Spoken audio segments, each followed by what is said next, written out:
warahmatullahi wabarakatuh.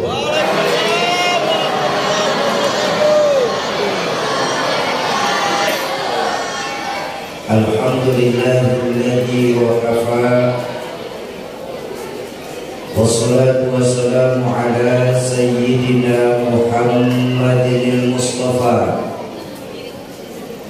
wa ala alihi wa ashabihi ahli sirri wal wafa, amma ba'du. Qala Allah ta'ala fil Qur'anil Karim, a'udzu billahi minasy syaithanir rajim, bismillahirrahmanirrahim. In uridu illa al-islaha mastata'tu wa ma taufiqi illa billah, alaihi tawakkaltu wa ilaihi unib. Wa qala Rasulullah sallallahu alaihi wasallam fil hadithi, khairun nas man ta'allama al-Qur'an wa 'allamahu. Sadaqallahul azim wa sadaqa rasuluhul karim. Hadratul mukarramun, para alim ulama, para asatiz dan ustazah, segenap pimpinan pondok-pondok pesantren di Tarakan Tengah yang saya muliakan, wabil khusus Ketua Masjid Babul Hasanah Al-Mukarram Ustaz Haji Samsudin SH, Imam Masjid Babul Hasanah Al-Mukarram Ustaz Agus Rianto dan Ustaz Haryono, segenap Dewan Pengajar Majelis Taklim Nurul Insan,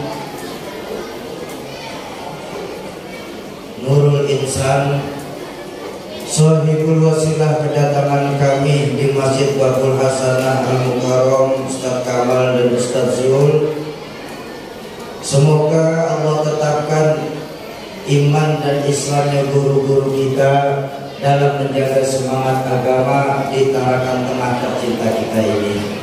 Amin ya rabbal alamin. Yang saya hormati segenap aparatur pemerintah, baik sipil, polisi dan TNI, wabil khusus Bapak Camat Tarakan Tengah, Bapak Andi Raung STP MH, Bapak Lurah Selumit, Bapak Muhammad Ismail Usman SH,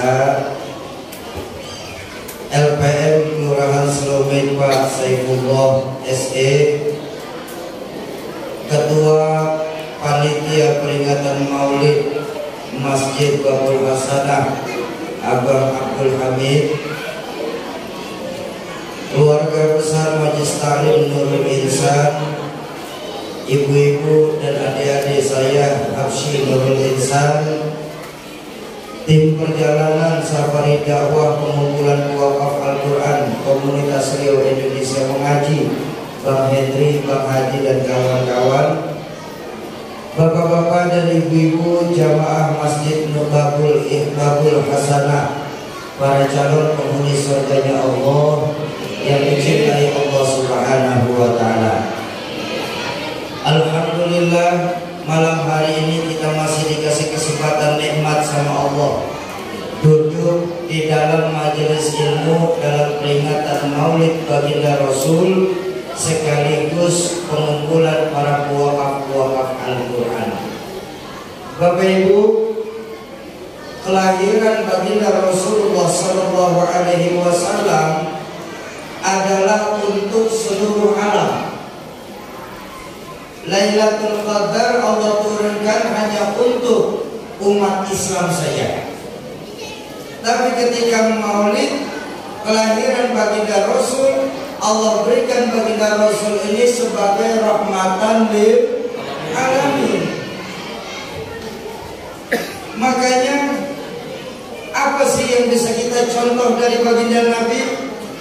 Banyak hal yang bisa kita contoh dari Baginda Nabi. Tapi coba kita lihat.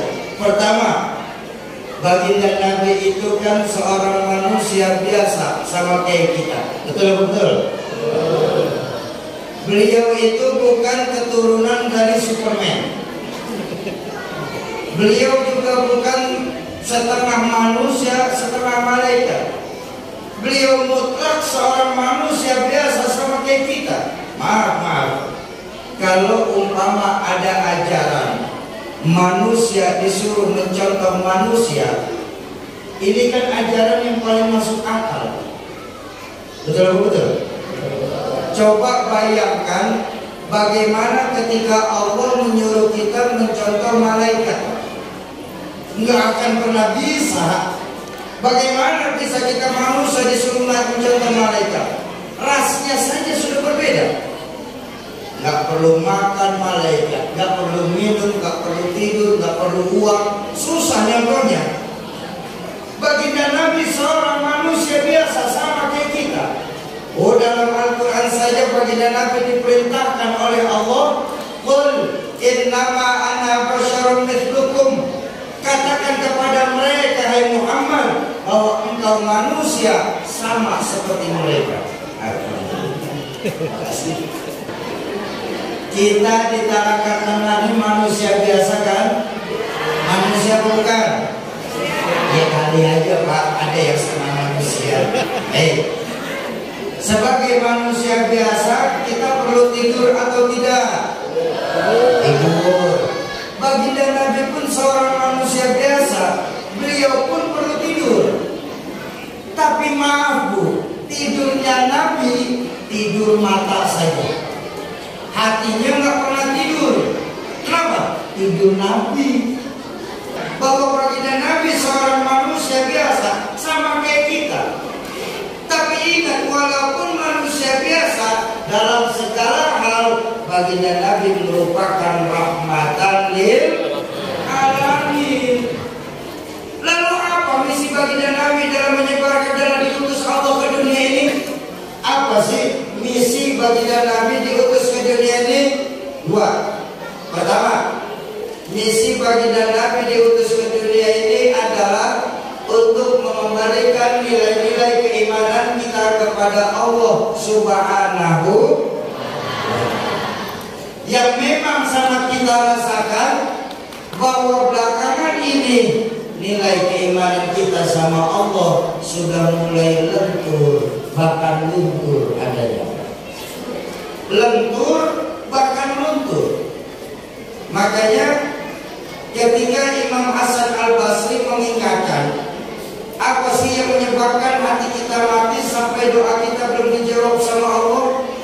Beliau berkata, pertama, yang menyebabkan hati kita mati sampai doa belum dijawab sama Allah, pertama, araftumullah wa lam tu'tuhu haqqahu. Kita terlalu kenal sama Allah, Pak. Tapi haknya Allah untuk disembah. Kewajiban kita sebagai makhluk untuk menyembah kadang-kadang tidak pernah kita laksanakan. Itu yang menyebabkan hati kita mati sampai doa kita belum dijawab sama Allah. Ayo maaf. Sebagai orang tua, kita di kampung apa yang itu? Selumit. Di Selumit ini bukan cuma kenal saja kok sama Allah, bukan. Bahkan kita ngajarin sifat Allah kepada anak-anak kita. Betul. Nah, siapa yang menciptakan matahari, bulan dan bintangnya? Allah. Siapa yang menciptakan lautan, gunung-gunung dan hutan dan tanah? Allah. Siapa yang menciptakan manusia, malaikat dan hewan? Sholat apa enggak? Ya udah masing-masing aja dia kita. Itu kita terlalu kenal sama Allah, tapi haknya Allah untuk disembah.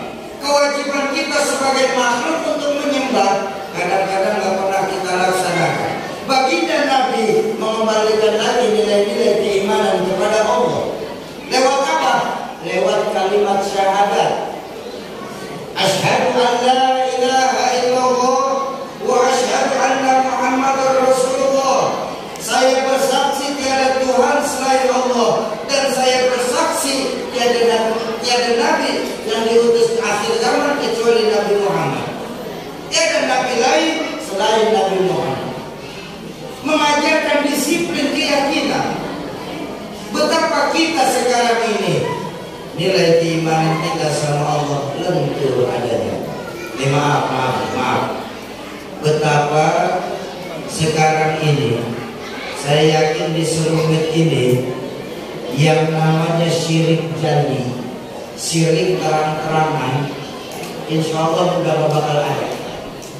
Amin.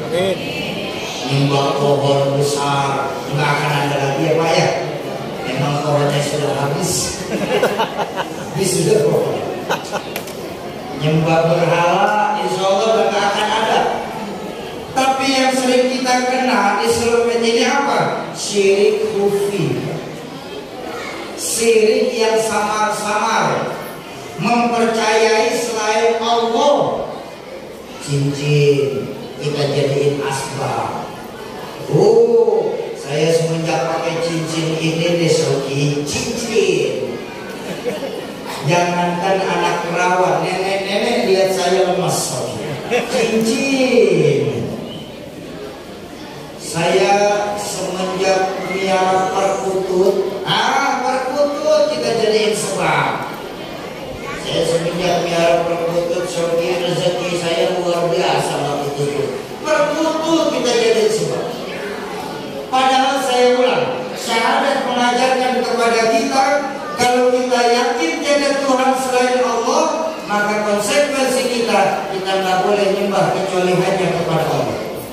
Kita nggak boleh menggantungkan hidup kecuali hanya kepada Allah. Dan kita pantang mohon pertolongan kecuali hanya kepada Allah. Betul? Imannya mantap, tauhidnya hebat. Itulah sebabnya kenapa kita dibilang sama Imam Hasan Al-Basri, kita terlalu kenal sama Allah. Tapi haknya Allah untuk disembah. Kewajiban kita sebagai makhluk untuk menyembah kadang-kadang tak pernah kita laksanakan. Ini yang menyebabkan hati kita mati sampai doa kita belum dijawab sama Allah. Kalau kita sendiri, yang kedua Allah. Kalau kita berdua, yang ketiga Allah. Jangan pernah pisahkan Allah dalam hidup kita. Setuju? Yang pertama. Yang kedua, yang menyebabkan hati kita mati dalam peringatan Maulid ini lewat baginda Nabi mengembalikan lagi nilai-nilai keimanan kepada Allah. Yang kedua apa? Yang kedua diajarkan Imam Hasan Al-Basri penyebab hati kita mati. Yang kedua, idda'aitum anna hubbur rasul wa taraktum sunnatuhu.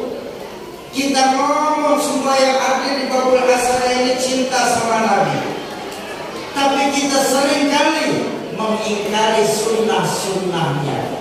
Kita seringkali meninggalkan sunnah-sunnah yang dilakukan baginda Rasulullah Sallallahu Alaihi Wasallam.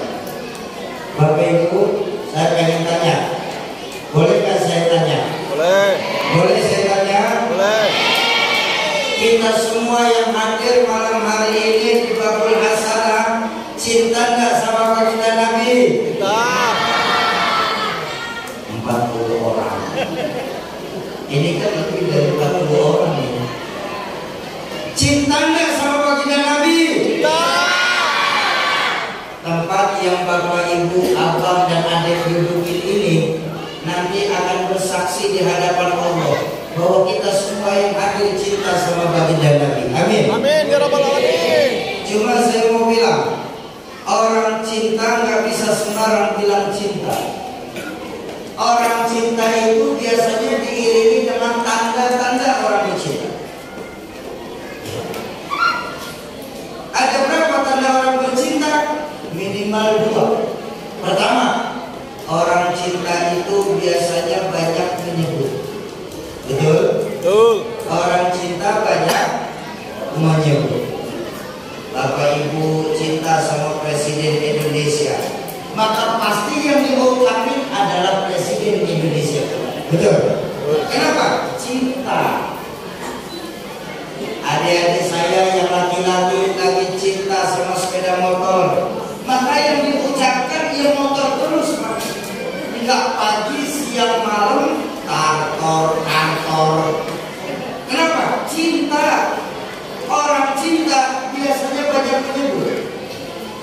Tadi Bapak Ibu sendiri yang bilang cinta sama Nabi. Kalau begitu memang cinta kita sama Nabi, banyak dong menyebut baginda Nabi. Betul? Bagaimana cara menyebut baginda Nabi? Memperbanyak Sholawat. Berapa kali Sofi? Sebanyak-banyaknya. Sholawat itu semakin banyak semakin bagus. Ya, mau 10 saja boleh. Mau setiap hari 100 nggak apa-apa. Mau setiap hari 1000 dahsyat. Sehari 10.000 luar biasa. Cuma jarang dah sekarang. Yang sehari 1000 aja udah jarang ya. Anggaplah sehari 100. Sanggup gak sehari 100 bersolawat? Sanggup atau tidak? Insya Oke, ya sudah. Sehari 100 insya Allah kami jamaah masjid sanggup. Amin. Cuma pertanyaan kami Soki, solawat ini kan banyak Soki. Yang mana yang harus saya baca Soki?